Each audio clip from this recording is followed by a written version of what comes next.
পেটের সমস্যা মানেই আমরা জানি যে পটির সমস্যা, মলত্যাগের সমস্যা। কখনো ডায়রিয়া, তো ডায়রিয়া হয়েই যাচ্ছে, আর কখনো কনস্টিপেশন, তো কনস্টিপেশনই হয়ে যাচ্ছে।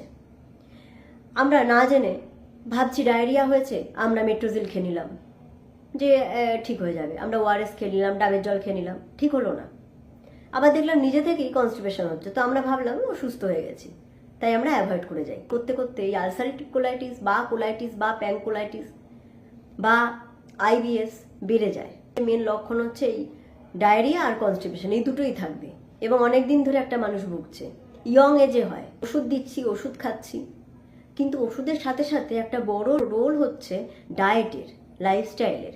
সেটা নিয়ে আজকে আলোচনা করব যে পেটের সমস্যায় পেশেন্টরা, আইবিএস রোগী, আলসারেটিভ কোলাইটিস রোগী, পেটে ব্যথার রোগীরা কি খাবেন, কি খাওয়া বারণ, কি খাওয়া যেতে পারে। খুব কনফিউশন থাকে এই নিয়ে, অত বেশি ভাবার দরকার নেই। কি খাওয়া যাবে না আমি ভিডিওর শেষে বলে দেবো।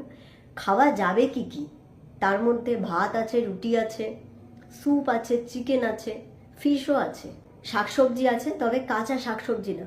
শাকসবজি ভালো করে ধুয়ে সেটাকে গরম জলে দিয়ে পরিষ্কার করে, তবে অ্যাপেল, সুইট পটাটো, বানানা, ওটস, কর্নফ্লেক্স, যে কোনো ফল যেগুলো ক্যালসিয়াম বাড়িয়ে দেয় শরীরের, তাহলে ক্যালসিয়ামযুক্ত খাবার, ব্রোকলি, স্পিনাচ, এগুলো সব কিছু খাওয়া যাবে।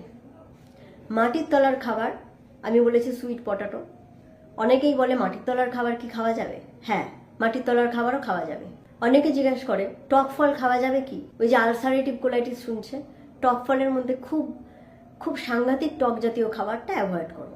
তবে পাতিলেবু ডালের সাথে খেতে পারো, আর মুসাম্বি লেবু, কমলা লেবু, এগুলো তো টক হলে খাওয়াই যায় না, তো নর্মাল যেগুলো হয় সেগুলো খাওয়া যেতে পারে। এগুলোকে সাইট্রাস ফুড বলি। সাইট্রাস ফুড আপনি খেতেই পারেন, সেটাই কোনো বাধা নেই।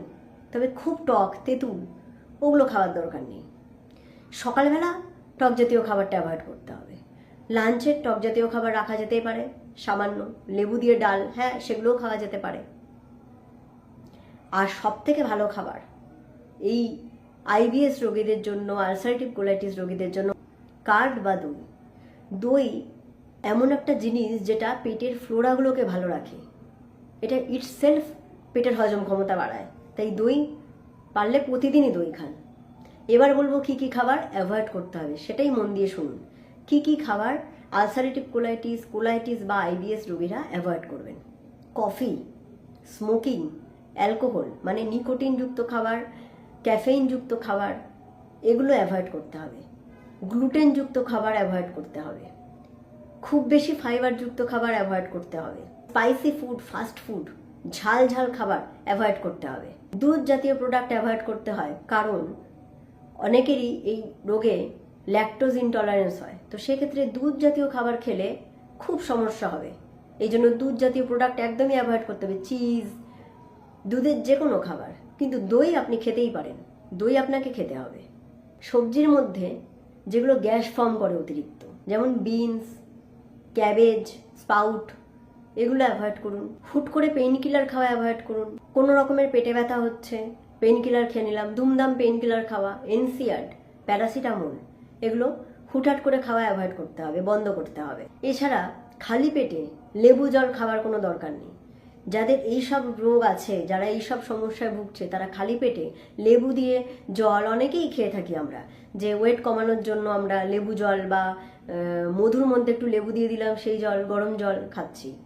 কিন্তু সকালবেলা খালি পেটে লেবু জলটা অ্যাভয়েড করতে হবে। গরম জল রাত্রিবেলা খেয়ে উঠে খাওয়া যেতে পারে। আর প্রচণ্ড ফিজিক্যাল অ্যাক্টিভিটিটা দরকার, মানে প্রতিদিন আমাকে একটু হাঁটাহাঁটি করতে হবে, অ্যাক্টিভিটিটা বাড়াতে হবে। রাতে খাবার খাওয়ার পরে অবশ্যই হাঁটাচলা করতে হবে।